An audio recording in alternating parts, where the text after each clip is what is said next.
Welcome, everyone. This is Glenda Dawson, and you're watching Glenda's Dragon's Den. Want to take this moment to say how grateful I am to everyone who has subscribed, to everyone that supports us, to everyone that shares this. Because the more that people watch it, you never know who is going to spark an awakening moment, who is going to spark a memory, who is going to feel like they're not alone in this life. Because everyone's experiencing many different things these days, a lot more than people think. And sometimes we think we're alone, that we're the only ones, or maybe we think we're going crazy, and we're not. Uh, we have been blessed to be at a time where everything seems to be happening all at once. And the knowledge that keeps coming up is because of people who are brave, have courage to speak up, to speak out, and to show what the reality as it appears at that moment is. So, with that being said, please don't forget to subscribe. It does not cost anything to subscribe. So, there's no reason. You can't tell me anything about anything now.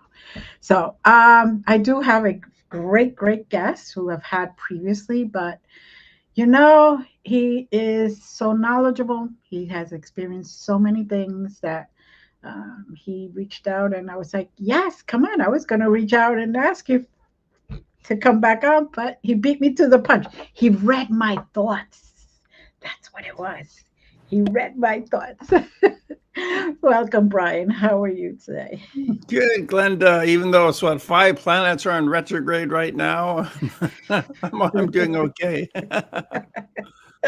Yes, it's five planets in retrograde, and we're definitely, most of us are feeling it. Most of us are feeling it. Yeah, I've been Whether feeling it. So I'm glad you told me that because we were chatting earlier and thought, oh, that explains what's going on here. yes, it explains why you're sitting up and all of a sudden you just want to fall asleep. But so tell us a little bit about you, and so the audience, if they had never seen you before, which I doubt, I don't understand why, but if they had never met you, and or they just forgotten, why don't you give us a little background? So. Well, yeah, I've been, I guess, involved with the UFO community. That's my focus since around 2006. I got more involved in it. So now I make podcasts on UFOs, and I've got a ET hypothesis and sources trying to explain, why are they here? An hypothesis, why are they here? But I can't come from a Buddhist background. Like I published 3 Buddhist books. This is one of them, and I talk about in it. Sorry, thing. Talk about Buddhist cosmology relating to extraterrestrials, higher realms, devas, UFOs. Mhm. There's even a series about that. So I kind of got into this from a Buddhist perspective. I've been a Buddhist teacher for over 20 years. Been a Buddhist since 1991. So that's how I got into the whole thing. So I'm kind of on a mission to improve the reputation of the E.T.s. I think they're here to help. I think they're a good influence on the world. So I'm kind of like a representative trying to trying to promote the extraterrestrial agenda for human advancement. Right on my website at brianruhe.ca, the byline at the top is raising awareness about the ET agenda for human advancement. So that's my mission in life. Mhm. Mhm. Well, I agree with you. I do believe ETs are here. UFOs are here to help us, and they are here um, in definitely in more of a presence right now because we need the help more than we have before. They're seeing that we are awakening, but that we really have no guidance. They're seeing that some refuse to awaken, and maybe they need to be shown a little bit so that they can stop fighting and just let humanity raise their vibration and frequency, so we don't kill each other, so we don't demolish this earth. I think we were at a time here where it could be very dangerous for all of us, and earth is very important. Very Yeah, I think important. Earth is important to them. Like it's an important planet. They don't want us blowing it up. We don't have the right to do that. They Right. have the right to intervene to take care of the Earth. It's not just humanity, but Earth itself is important to them, I think. Yes. Yes. Yes. It's a lot of resources, and also in a soul level, Earth is important because it's where we actually one of the main planets where we actually come to be able to evolve our soul. Um, through our experiences, through our tribulations, through our trials, whatever you want to call it.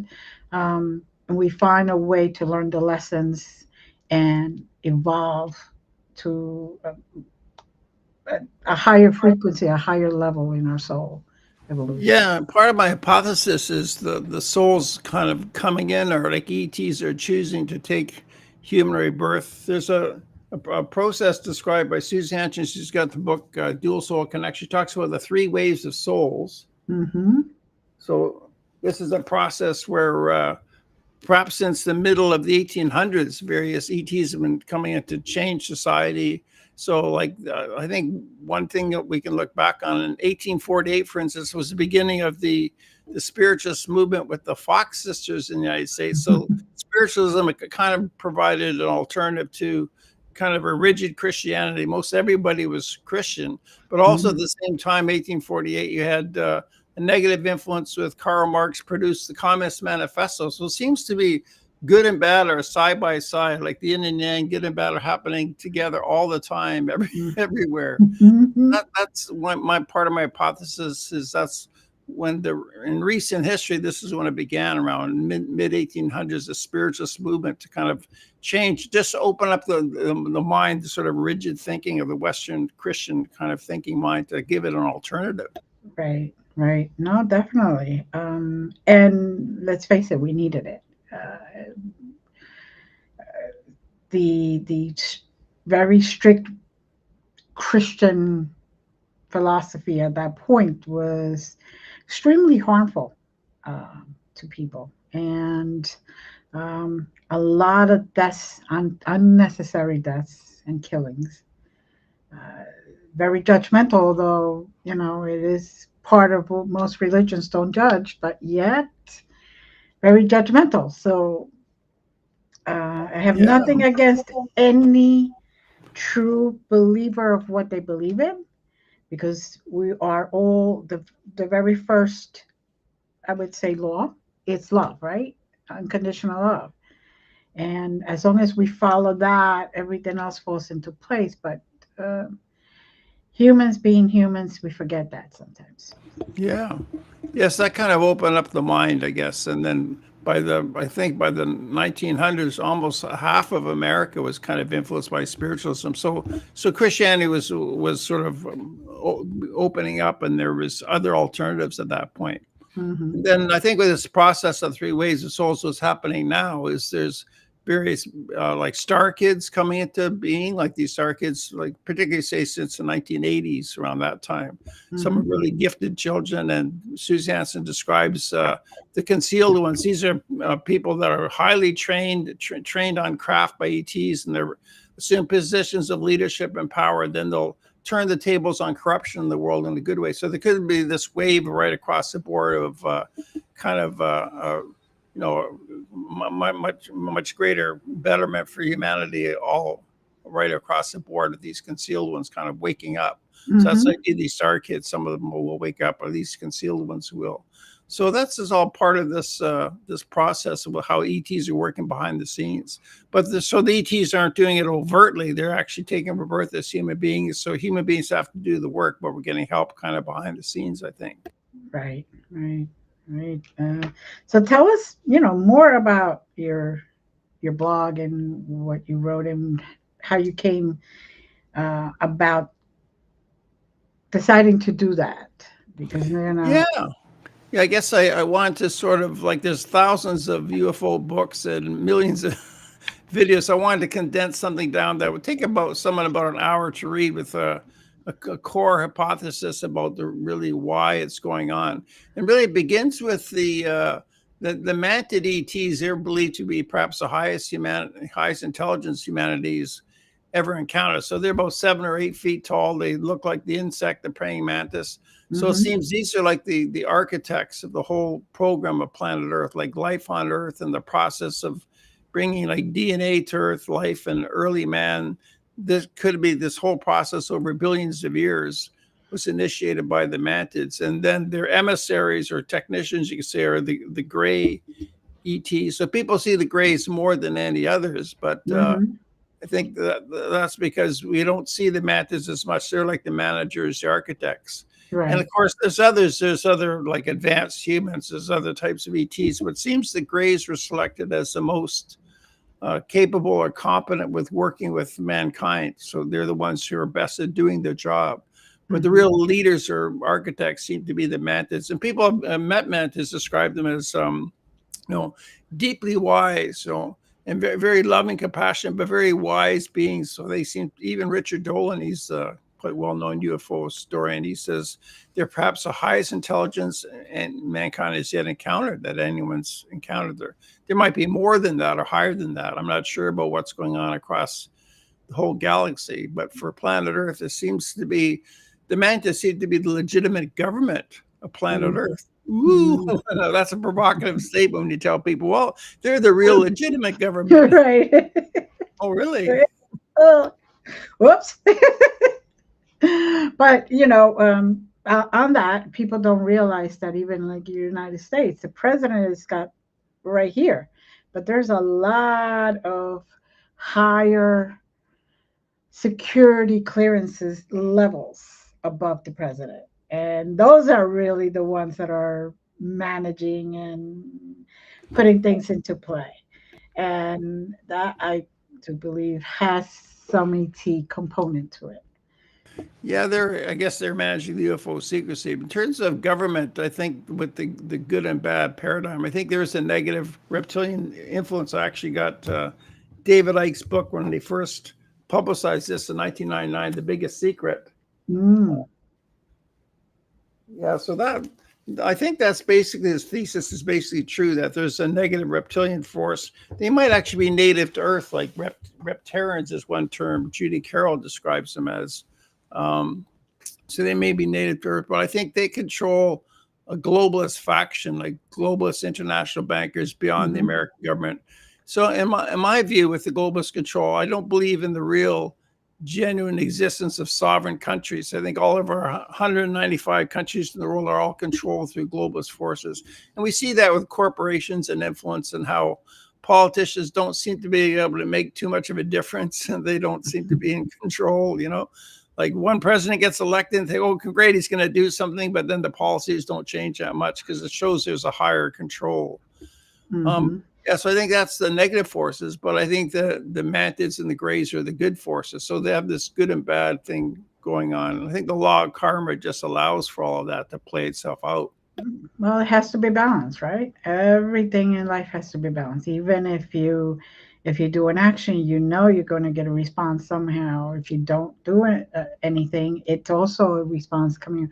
So they call it karma, but it's just basically whatever you do or don't do, good or bad, it comes around and comes back. So there is a form of energy exchange. So the good, in order to appreciate the good, you have to have the bad, right? It's like Yeah, sunny days versus cloudy days or stormy days. yeah, So yeah, uh, it's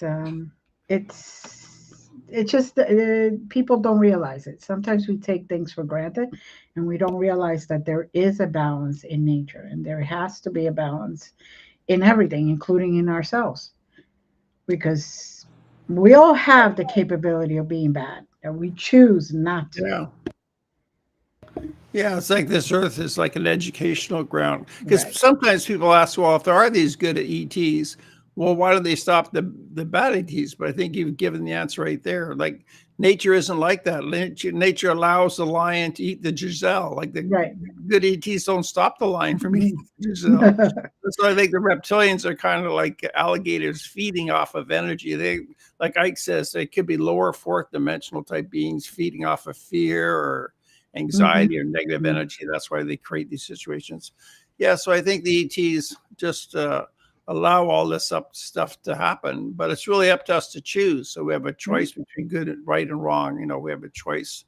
Mm-hmm. And but things we get misled. Like there's so much disinformation, and within the UFO community as well. I guess I'm in a minority of thinking like disclosure has to be gradual. Like today is the release of this new documentary, Age of Disclosure, is being released today. Mm-hmm. There's a lot of anticipation about it. Really trying to push the government for disclosure. But I'm in a minority thinking that disclosure is really the choice of the E.T.s, and it has to be done gradual until humanity has to develop spiritually to really be worthy of disclosure. Because what humanity has done with advanced technology is use it for like war. They weaponize technology, like the atomic bomb was Mm-hmm. weaponized, the atomic energy, and they use it for profiting and selfishness. So I Mm-hmm. think disclosure has to be gradually until people are more spiritually developed. So that's sort of the $64,000 question. How do you get 8 billion people to get more spiritually developed? How do we Yes. do this? Yeah, that would be. I'm hoping it happens in our lifetime, but you know, Yeah, I not think that's quite what's sure. happening. Yeah, I think that's what's happening. These three waves of souls is they're sort of giving us some help, giving us a nudge. So Yes. maybe the real leadership is coming from the children, the star seeds, and some of them are in their 30s or 40s now. Some of these star seeds born. Mhm. So there's big hope that this is where the leadership will come from. These higher realm beings taking rebirth as star seed kids, and there's some evidence for that. Like I've done videos with. Mary Rodwell in Australia. Mhm. She's worked with like 3,000 families over the last 30 years. And a Yes. lot of them are starseeds kids who are psychic and can do telekinesis, things like that. So Mhm. I'm hopeful for the future. I mean, how do you feel? What's your, like a century I, from now, what's your feeling about the oh, future? I'm definitely seeing the future very different than we are now. I do see the waves of the different levels of what we would call star seeds. I know that there was supposed to be more coming in the last 10 years, but they cut it down like half of what was supposed to come in. I think that they didn't realize that there had been such a big wave of awakening occurring, that once they started realizing all this and that they said, okay, well, they only need this amount. Basically, let's just send this first section of the last wave and see how that works. And I could see it started to happen even in the 1940s, where Yeah, different types of, yeah, three the, waves coming in. Yeah. right, right. And they started planting the seeds. It was extremely hard for the people to say, yes, I experienced a UFO, or I went to a ship, or I could see dead people. I could see the mantis, I could see the andromedans, I could see whatever, and or I experienced them, and it's very hard for them to come out and say it, because they get ridiculed and they get put into hospitals. Or back then, you were crazy. So human beings tend to be a species of togetherness, of a group, and nobody wants to be the outcast. So sometimes you just stay quiet and move on. And although you feel inside very lonely, but you're feeling like you're in some type of a community, even if it's not what you're really about. But Yeah, I you think know, we can all relate to that. I can in the UFO community, because have your normie friends, we call them normies. Because you want to have some community. People like to snuggle up to their fellow humans, right. but but then there's the outer reality. But so many people feel a different inner reality. Maybe everybody feels alienated. Maybe Mm, everybody does. yes, there's some to some extent. Yes, yes. Um, so how did you? What made you decide to do this? To do this blog and take get it out there? Well, I feel it's the biggest issue in the world, the extraterrestrial presence, like there's the biggest issue in all of human history. And there's just so much of a learning curve for people, I guess, Yeah, my feeling is it's so hard for people to get their heads around, like, it's almost like a wall, the learning curve. So I wanted a document where they could read on a blog, which is, not so long as a book. It's only about 7,000 words, which takes about an hour to read. A document where people can get the whole big picture and quite comprehensive too. That's, I guess, what motivated me to do it. Yeah. Mhm.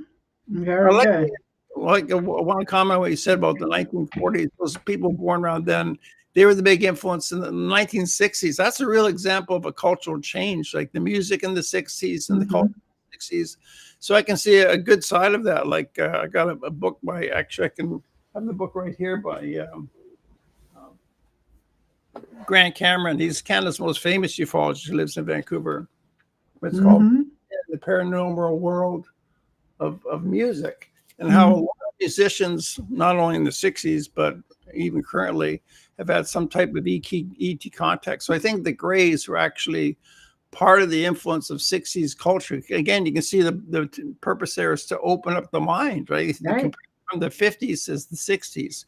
Such a change in, mind expansion, maybe even LSD, the whole idea of what's the nature of culture and reality, all that was opening up. So some people could see, a negative side of that, like drug addiction stuff, and a positive side. So again, it's probably good and bad influences. Like I would say more recently, rap music is a negative influence, but then 60s had more of an optimistic kind of music. So again, I think there's actually an ET presence behind the good and bad aspects of the music industry, because you think if you're an alien, you want to affect human culture. Right. Music has a big effect. All of us are really influenced by. We love music, right? We're Mhm. taste in music, but it's a big deal. Music. Mhm. Mhm.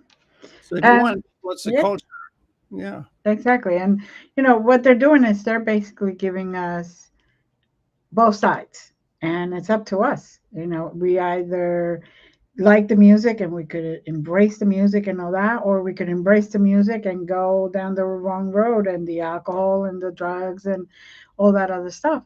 It's all up to the person, and that's where part of free will is, right? Is whatever you're shown in front of you, whatever opportunity you have, how you're going to use it, how you want to experience it. Yeah. Would you say that's does that sound like it's resonating with you, or Yeah. yeah?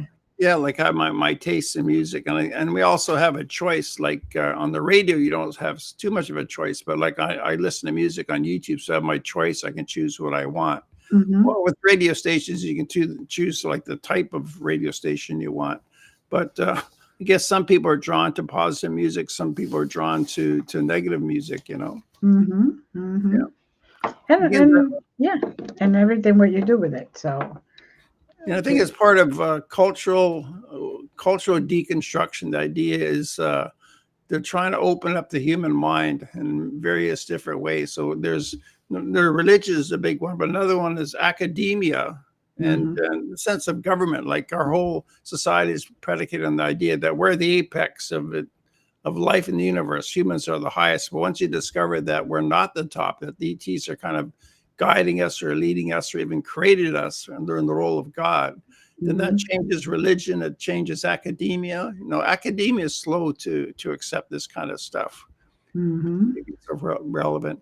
Yeah, so we're in a process now of cultural deconstruction. So I think, it might be leading to something like a one world religion. Like people are critical of the globalists. They talk about a one world religion. So people think they're very suspicious of that, but there could be a good side and a bad side to the idea.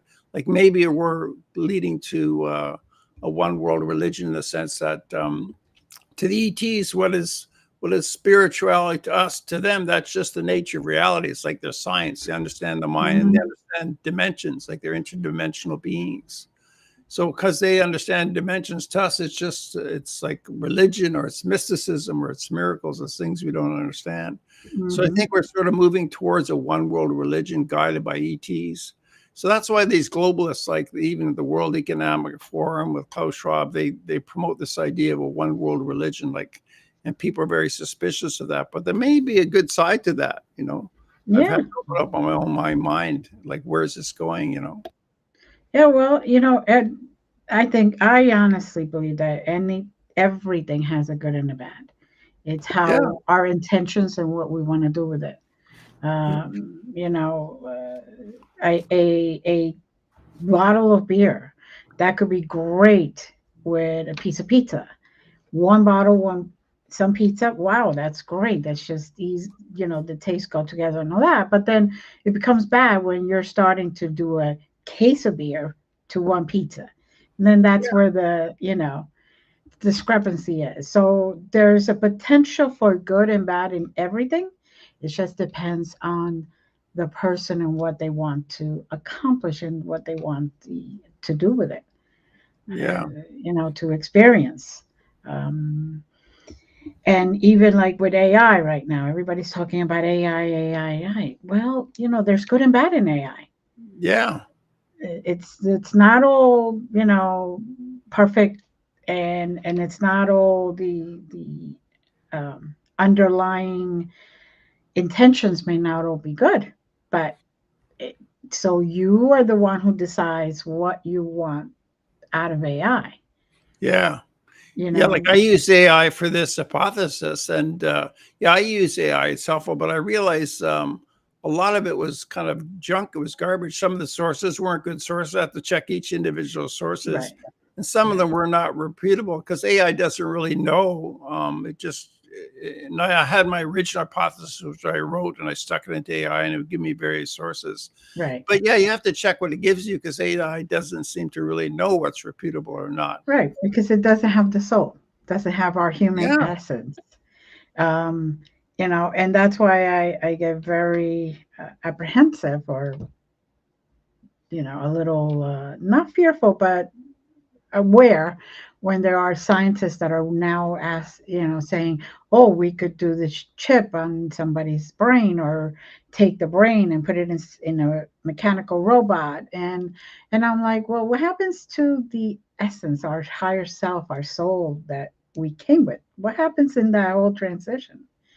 Now, is it going to encase us so we do not reincarnate again? Or do we actually die? So those are like questions that I'm like, I don't know Yeah. if I'm playing God is a great idea, as I say it. Yeah. It's very simple, but it's so. What I would? want to comment on that. Like in my Yeah. hypothesis, I mentioned Neuralink, like Elon Musk has this side of it, Neuralink. I think telepathy is a big part of the future. Or the Mhm. hallmark, it seems, of E.T.s is they all use telepathy, and all experiencers say that they're always communicating with telepathy. So for humans to develop telepathy, I wonder if Neuralink is just a way to sort of introduce the idea, because part of the idea of Neuralink is to develop telepathy. So maybe this is a way to introduce it. Like maybe the ETs have worked out how they're going to introduce in society, and they use Elon Musk as kind of like an agent for Mars too. I think there is a kind of genuine secret space program. They probably have American bases on Mars already. So he's trying to use these liquid fuel rockets to get to Mars. So they'll probably say, okay, he'll come through with a breakthrough. So this is one theory that he might be an agent as an intermediary to give a believable method of how we're going to get to Mars, even though we're already there. And then Mm. it'll sort of will introduce a colony on Mars. So yeah, with the telepathy thing, I wonder if this Neuralink is a way to introduce telepathy to society. But yeah, Mm. as for the robot thing, I don't know. That's getting a bit far out. Yeah, like I'm a big believer in karma and rebirth as a Yes. central view of Buddhism. Like death is no problem. You just die and get reborn. We don't Right. have to be immortal. Right. The body is made to give up. It's like a car. There's a time where you just gotta get another car because the parts get Yeah, it older. They might be don't more work. expansive for the mind. It might be good for Right. the mind to move on. Also, there are these heavenly realms like in Buddhism, so you could have higher rebirth. The Hmm. Buddha even said it's good to have an aspiration of where you like to take rebirth. So my aspiration is to continue with this mission of raising awareness about the ET agenda. So I could take rebirth as a gray if that would help them, or if I'll leave that to the wisdom of the mantis if they want me to take rebirth as a human. This is the Hmm. way I think in terms of my rebirth. So. I'm happy just to change form and die the usual way and take rebirth. Mm-hmm, Like craving mm-hmm. for immortality in this body. Right, right. Um, so, what else is in your blog that you would like to share at this moment? I could talk a bit about disinformation and disinformation agents because it's confusing for people. Like there's this guy at TV has this whole thing of people claim to have been in a secret space program. I don't believe this because if someone was generally in the real secret space program, well, they would have secrecy oaths. They couldn't talk about it or they would go to jail. But guy at TV is these people claim that they were working on Mars for 20 years, and then their body was age regressed 20 years, and then they were sent back in time 20 years, so only gone 15 minutes, and then they get paid $500 an episode on Gaia TV. So I'm critical of that. So I think it's good to just warn the consumer that there is disinfo out there. Mm-hmm, Maybe mm-hmm. the idea is to slow or just to muddy the waters because they don't want people to know about any real secret space program. Right, right. Well, that's the other thing. It's even now, right now with disclosure, we're just getting little pieces here, little pieces there, and only when they get forced into it, really. Um, it isn't like you could say, "Oh, we're going to do disclosure," and we get all the information. Uh, like I think we spoke about this where you believe that the reason that we're getting it slow is so that the actual brain, human mind, can comprehend and get the Yeah. information slowly till it has time to process it and has time to awaken slowly to each level of of information. Um, if we get it all at once, I think our mind would not be able to handle. I think our human body, which is limited in its capacity to understand and its capacity to expand by itself, would kind of like go into shock. I think so. I think of society like religions, like there'd be like religious Hmm. destabilization, spiritual destabilization. Because one thing people often don't think about, like real UFO disclosure, would be disclosure of our own history, because they would know our history better than we do. And Hmm. like Napoleon says, history is a pack of lies, usually written by the victors. So we don't even know our own history. So I think one thing that's upsetting about that, there's evidence that say with Jesus and Muhammad, it's possible. Some scholars are saying that neither of them even existed; that they were created after the fact, or were kind of myths that turned into human beings. Hmm. So that would be part of our disclosure. And like half the world's population is Christian and Muslim. That's why it's probably better to change them from within. Like the Catholic Church, like they're more open to the idea of extraterrestrial life. They've said, we can't limit God's creation, and extraterrestrials would be like our brothers and sisters. So Hmm. since around the year 2000, the Catholics are more open because they probably know from their own Catholic seeker vaults, they might know more about this. Like for a This, longer time, like maybe for centuries, they've known about this. I've heard of many good sources, reputable sources, that there is secret vaults, a lot of secrets in there, places full rooms full of interesting information that um, would um, really surprise and shock people. Yeah. I've heard of the original writings of the Bible books with pictures of UFOs. I've heard of what they call God as what we would call an ET.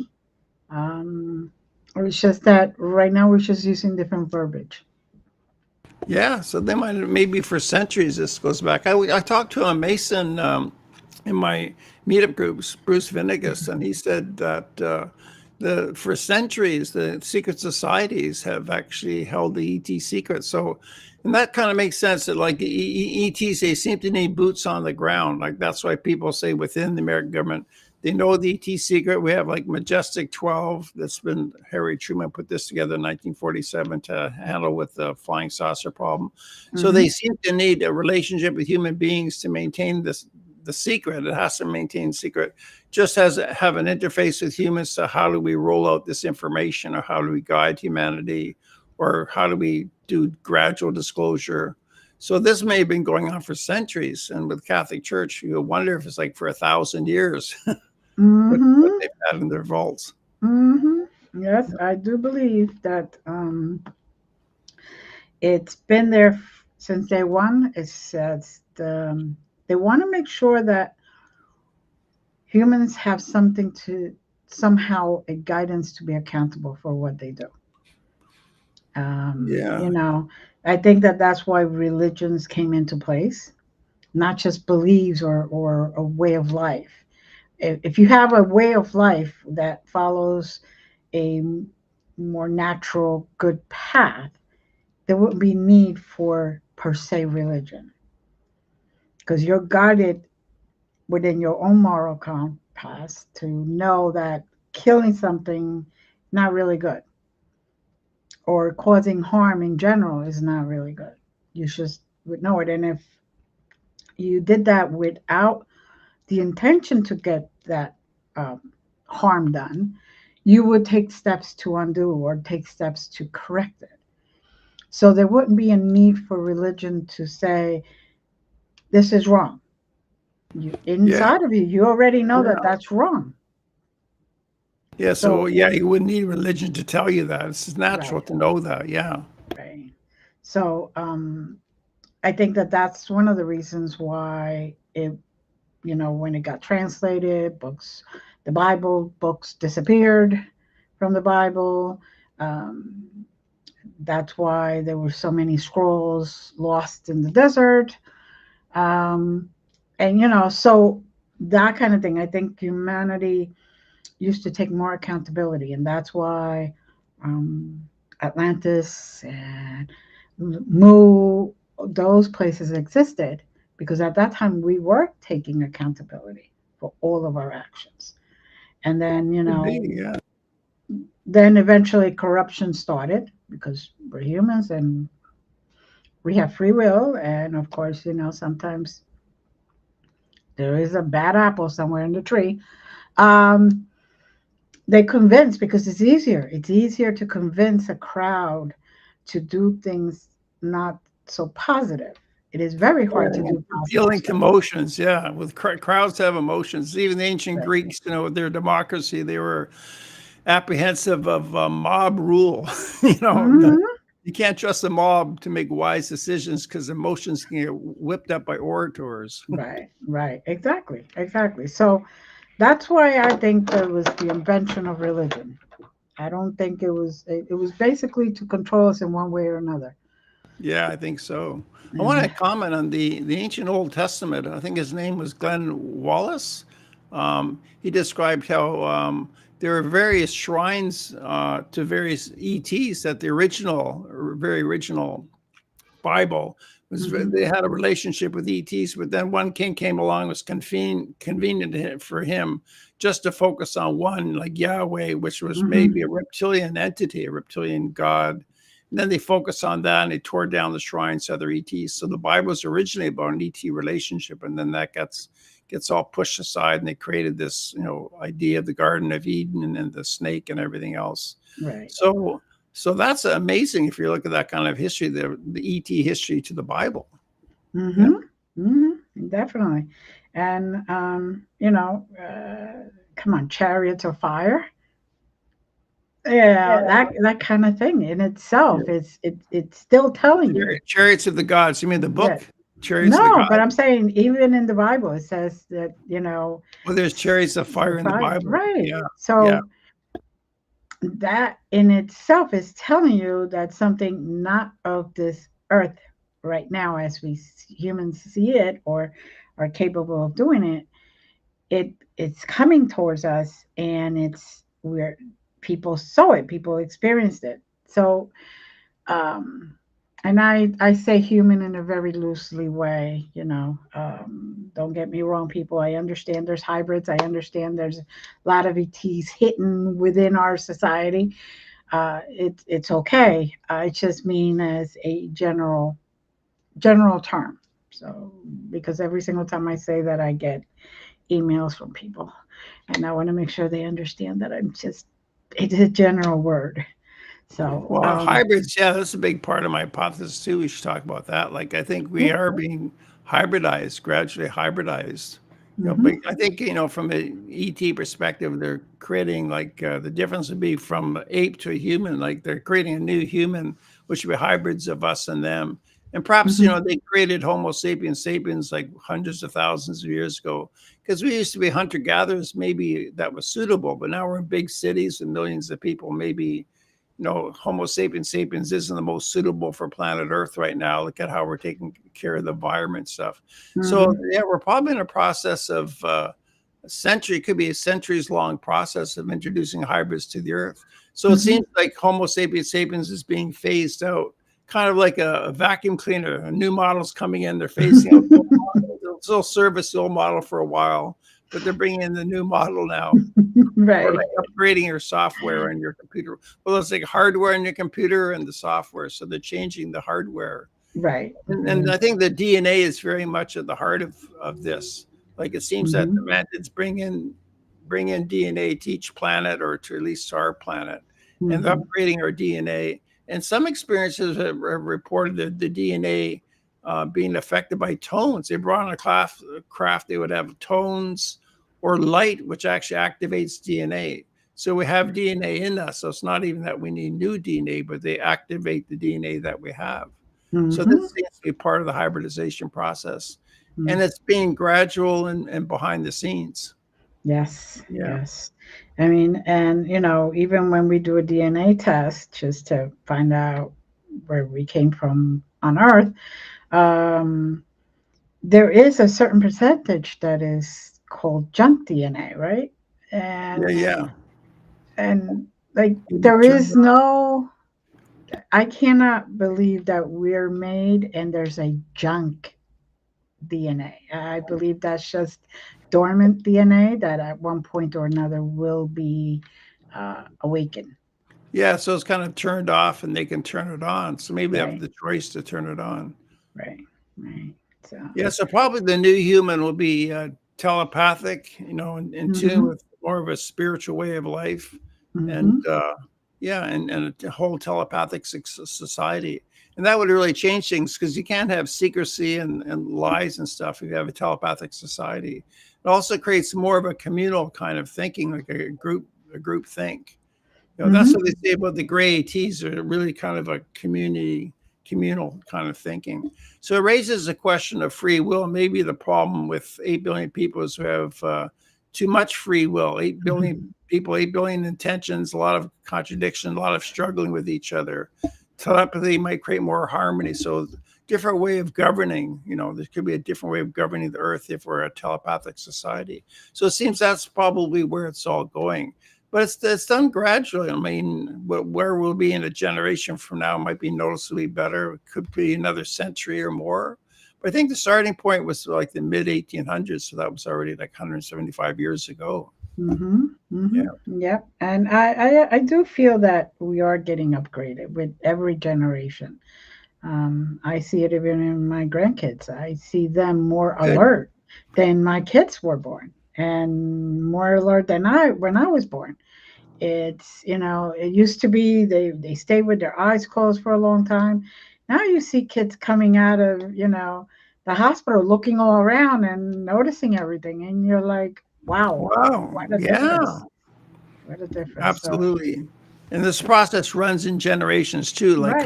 contactee families or families with ET contact, if you go back to their grandparents or great grandparents.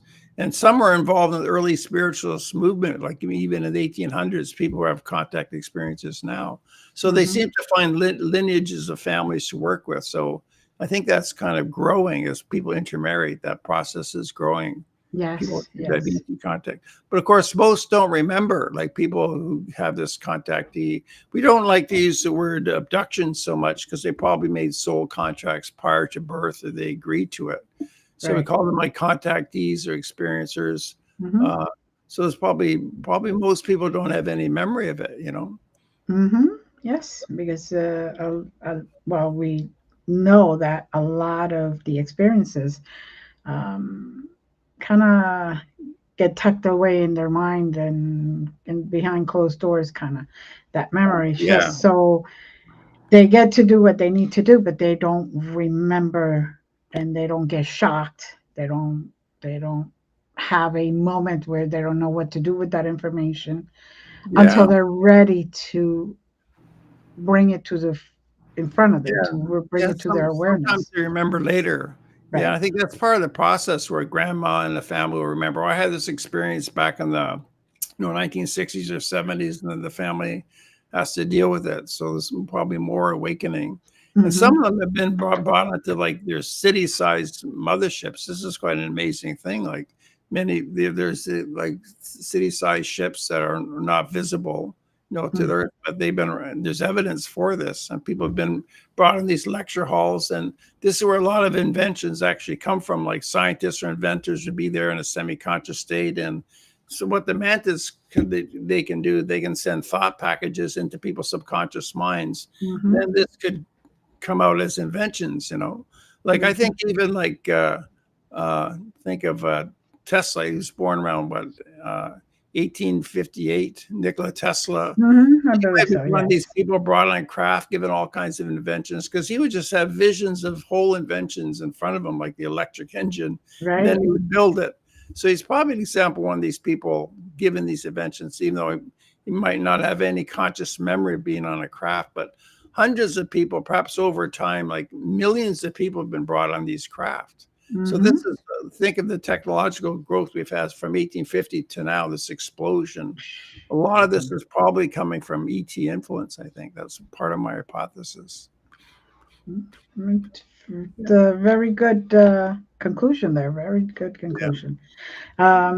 So, what do you see coming out right now out of, say, this time period right now that we're in? Um, and how a lot more people are actually um, telling their experiences. Yeah. Well, I think it's going to be continue to be gradual, although more people will be sharing their experience. And I think there'll be more government disclosure. Like since 2017, it's been impressive. There's more people within the government or whistleblowers or so-called whistleblowers coming up. I think it's all quite controlled. So I think there'll be more disclosure, but I think it's all going to be gradual because the last 80 years it's been gradual, and people Mm-hmm. they want it right away. They think, well, maybe this president or the next president is going to come. Remember when Jimmy Carter got elected? People thought, well, he's a disclosure president. He's going to do it. So people have been talking this for a long time, but I think it'll continue to be gradual. But it'll be Mm-hmm. more opening up, and I think what really matters is getting the man in the street to pay more attention to this, and also the spiritual development. I think it's really Mm-hmm. a spiritual question about the spiritual development of humanity. So how can we wake people up or get people to grow in their level of consciousness and opening up to higher realities? So Mm-hmm. anything we can do to help our fellow man wake up spiritually and develop the spiritual, I think, is part of the ET agenda. But I think they've got lots of time. They look at like 500 years at a time. To us, we have short lifespans. We want something within the next 5-year plan or something. But I think it's going to unfold gradually. Right, right. Well, like people don't realize that we're practically the only place that keep time. I think everything else is just, to them, our 500 years is like about a second because they just know how to plan it differently. It's a whole, they don't take time the same way we do. They don't Yeah, accept it different the same. perception of time. Right, right. Yeah. Yeah, and So, they say some people think the mantids actually have lifespans of billions of years. They may have overseen the entire lifespan of planet Earth, 4.6 billion years, very yeah, long lifespans. We're yes. probably interconnected. I think there's a type of federation of planets. This planet is part of a bunch, so it can't be allowed to go down, go retrograde. It affects other planets somehow. Yes, Mm-hmm. I think there's kind of like a federation type planets and a type of government in place, like no rogue species can simply land and break the agreement. So Right. I think there's Right. different species and maybe with different agendas, but there's probably one type of government in place. There's some order and structure to how the earth is governed, probably a type Mm-hmm. of universal governing body. People Mm-hmm. describe that kind of thing. Yeah. So I think we're in good hands. Like even if humanity and reptilians, there's corruption on this earth. The highest powers are good powers. I think the highest ETs are good ETs. Mm-hmm. So that makes me optimistic for the future. Like even if there's some things get worse before they get better, there might be a partial culling of the Earth's population or something. But I think in the big picture, I'm optimistic about the future. Mm-hmm. Yeah, Yeah, yeah, sometimes you need to bring up the junk, bring it out so you could actually sweep it, right? yeah, That's yeah. so That's true. that's a big thing because you don't really know the dirt under the sofa until you actually pick up the sofa and look under there and sweep it out. So Yeah. sometimes it gets very well hidden or covered. Yes. So, is there anything that you would like to share with our audience that you have not, that you feel that needs to be said at this moment? Um, no, I'd say just we'll put a link to my. I'll send you a link to my ET hypothesis and Mhm. sources so they can read it in more detail. And yeah, and I think keep doing your own research. Everyone should keep their search and stay open. Stay Mhm. open. And yeah, see what comes in terms of disclosure. In terms of governments and whistleblowers. See what else evolves with that. Right. And a lot of the times people don't realize that somebody who says I experienced this, they experienced it, but it may not be exactly like they're remembering. This, That's so true. Yeah. and what you read can, even though it may not be exactly that way, could help you expand. So there's nothing wrong with researching and Yeah, that's true. continue to research and read articles like yours that help you expand and help you see other sources. So Yeah. I really truly appreciate this, Brian, and I appreciate our audience, and I appreciate everyone coming back week after week, whether it be on the original show date or later on YouTube and recording. So, as always, thank you again, Brian. Come back anytime that you wish to. Yeah, thank you, And Linda. You're good to talk to. I really appreciate your host. You're very good to talk to. thank you. Thanks Thank for having you. me. Great guest. All right. Have a good one. And as always, love you guys. Bye. Bye now.